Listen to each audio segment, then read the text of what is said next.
اسلام آباد سمیت پنجاب کے بیشتر علاقات میں گرج چمک کے ساتھ بارش کا امکان ہے۔ راولپنڈی اور اسلام آباد سمیت پوٹوہار ریجن کے شہروں میں سیلابی صورتحال ہے۔ گلگت بلتستان اور کشمیر کے علاقوں میں گرج چمک کے ساتھ بارش متوقع ہے۔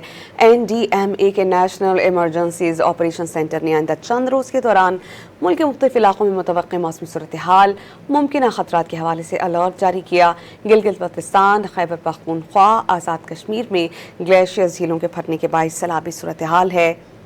اسلام آباد سمیت پنجاب کے بیشتر علاقات میں گرج چمک کے ساتھ بارش کا امکان ہے۔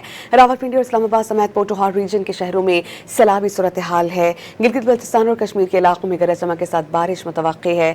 NDMA کے نیشنل ایمرجنسیز آپریشن سینٹر نے آئندہ چند روز کے دوران ملک کے مختلف علاقوں میں متوقع موسمی صورتحال ممکنہ خطرات کے حوالے سے الرٹ جاری کیا۔ گلگت بلتستان، خیبر پختونخوا، آزاد کشمیر میں گلیشیئر جھیلوں کے پھٹنے کے باعث سیلابی صورتحال ہے۔